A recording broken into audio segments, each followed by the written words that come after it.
नमस्कार प्यारे बच्चों, कैसे हो।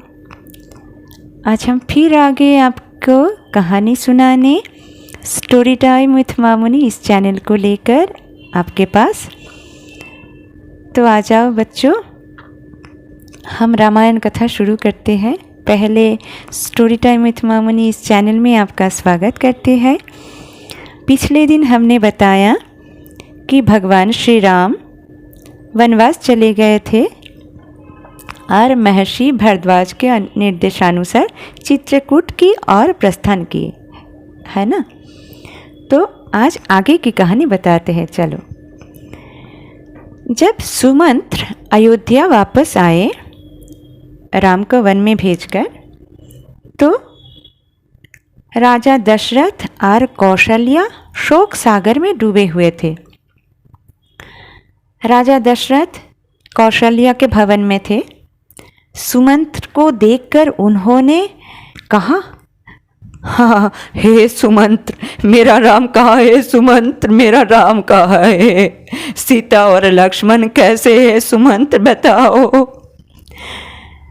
सुमंत्र की आंखों में भी आंसू आ गए। उन्होंने संपूर्ण विवरण महाराज को सुना दिया और श्री राम का संदेश भी दिया। दशरथ और कौशल्या माता करा उठे। राजा दशरथ ने कहा, हे सुमंत्र, मुझे राम के पास ले चलो। सुमंत्र, मुझे राम के पास ले चलो, मैं उसके बिना जीवित नहीं रह सकता। हाय हाय, सुकुमारी पुत्री सीता वन में कैसे रहेगी? हाय हाय, तुम उन्हें समझा कर महल में क्यों नहीं ले आए? राम राम, हाय राम। राजा दशरथ हर समय राम के नाम ही लेते थे। इसके अलावा उन्हें कुछ नहीं सूझता था। वे अब कौशल्या के महल में ही रहते थे और कैकेयी से उन्हें घृणा हो गई थी। एक दिन राजा दशरथ को अपने युवावस्था की घटना याद आई। उस घटना हम आपको सुनाते हैं। बहुत पुरानी बात है बच्चों। राजा दशरथ को स्वर सुनकर निशाना भेदने की कला आती थी। एक रात राजा दशरथ शिकार खेलने गए। वे नदी के किनारे एक घने वृक्ष पर इस आशा से बैठ गए थे कि जब कोई जंगली पशु पानी पीने आएगा तो वे उसका शिकार करेंगे।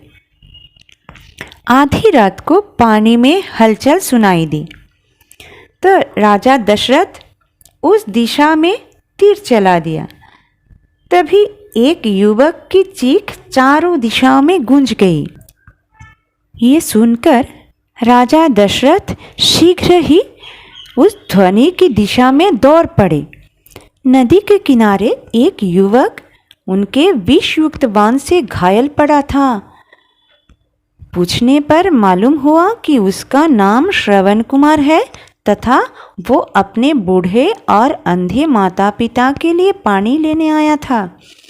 राजा दशरथ ने उसे गोद में उठा लिया। राजा दशरथ बहुत दुखी हो गए थे ये देखकर।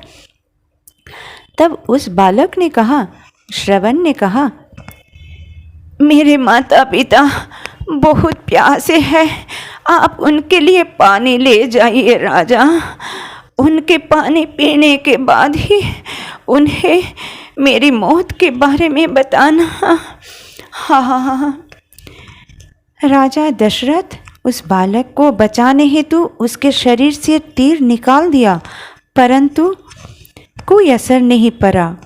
थोड़ी देर बाद ही उनके गोद में उस बालक की मृत्यु हो गई। पश्चाताप से राजा का हृदय बोझिल हो उठा। फिर उन्होंने अपने को संयत करके श्रवण के माता पिता के पास पानी लेकर गए। राजा ने उन्हें पानी पिलाने की कोशिश की, परंतु वे नहीं माने। वे अपने पुत्र के बारे में पूछते रहे राजा से। राजा ने उनके पैरों पर गिरकर अपने द्वारा हुए अपराध के बारे में सच बता दिया और उनसे क्षमा मांगी। लेकिन वे दोनों पुत्र वियोग में विलाप करने लगे। पुत्र वियोग में रोते रोते उन्होंने अपने प्राण त्याग दिए। मरने से पहले उन्होंने राजा को श्राप दिया, हे राजन, तुमने हमारे निर्दोष पुत्र को मार दिया है। हम जैसे आज पुत्र वियोग में तड़प रहे हैं, तुम भी एक दिन पुत्र वियोग में तड़प तड़प कर मृत्यु को प्राप्त करोगे राजन। राजा दशरथ को सारी घटना याद आ गई और उन्होंने कौशल्या से कहा,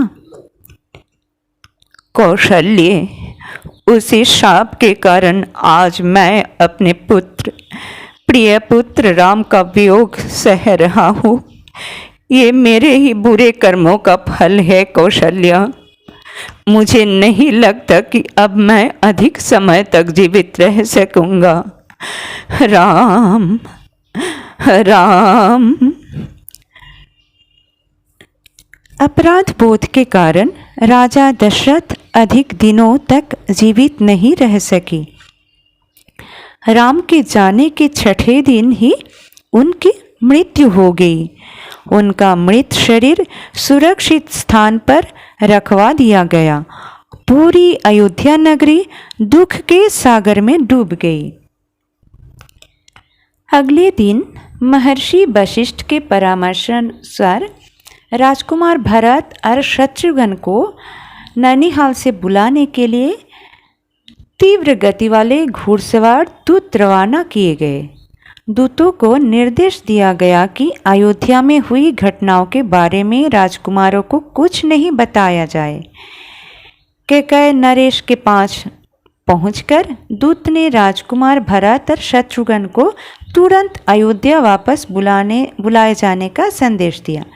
संदेश सुनकर दोनों भाई तो चिंतित हो गए और तुरंत अयोध्या की ओर प्रस्थान कर गए।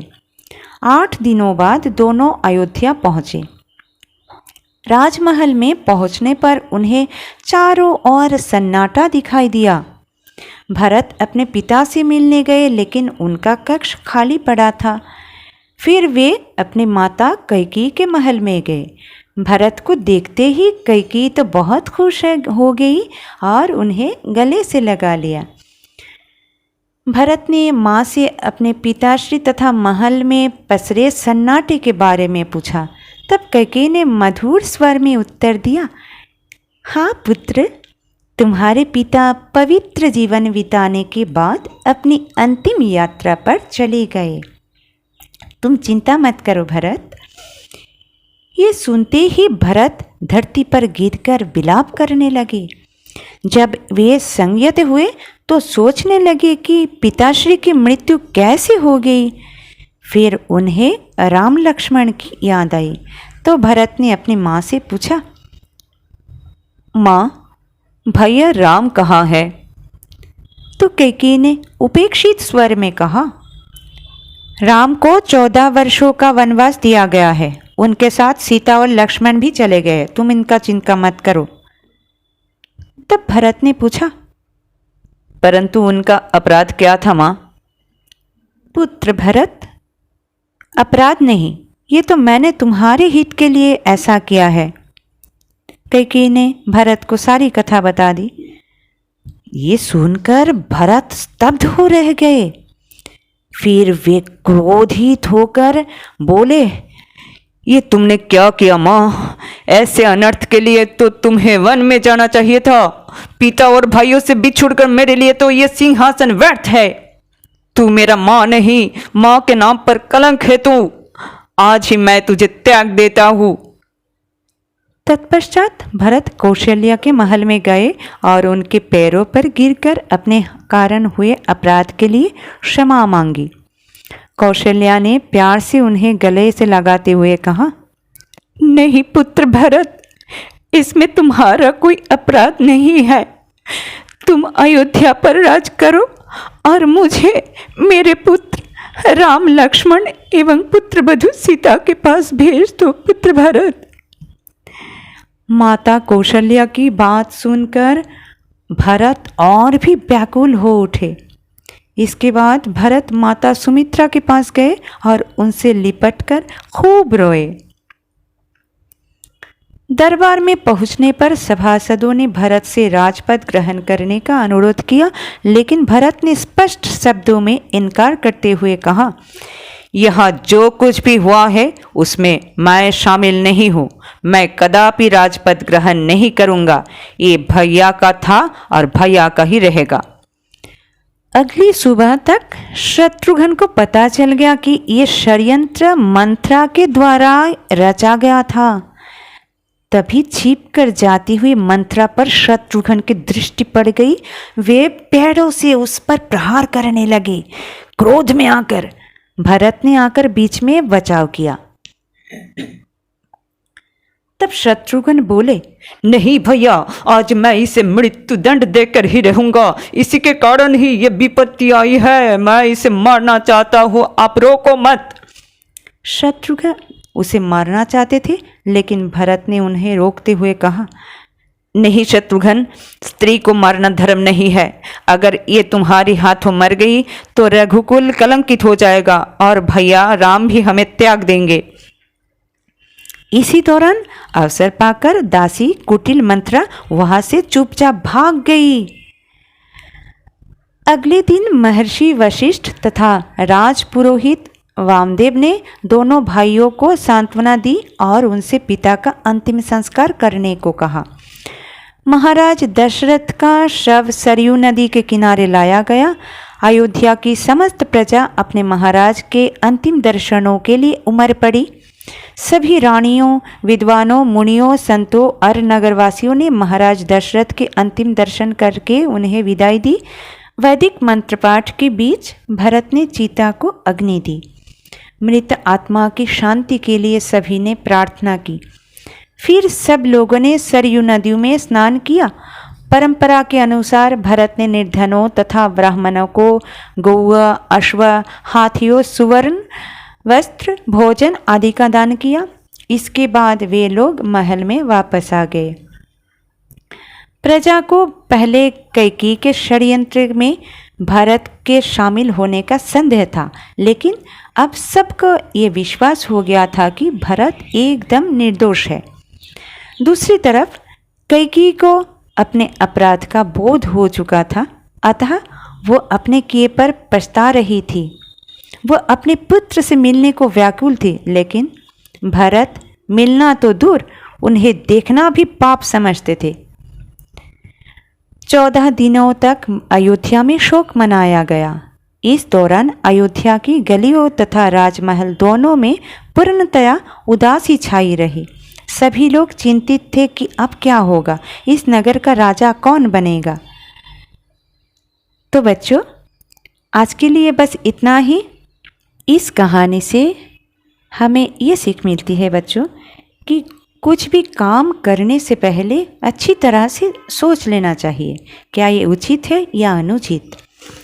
राजा दशरथ ने भी गलती से एक निर्दोष ब्राह्मण बालक को मार दिया, इसके लिए उनको दंड भोगना पड़ा। और माता कैकेयी ने भी एक कुटिल दासी की बातों में आकर इतना बड़ा पाप कर दिया, इतनी बड़ी गलती कर दी, इसके लिए उनको भी सब कुछ खोना पड़ा। तो बच्चों, आगे भरत ने क्या किया अगले दिन बताएंगे। तो आज के लिए बस इतना ही। आप लोग खुश रहना, स्वस्थ रहना। श्री राम जी को एक बार नमन करते हैं। नमस्कार।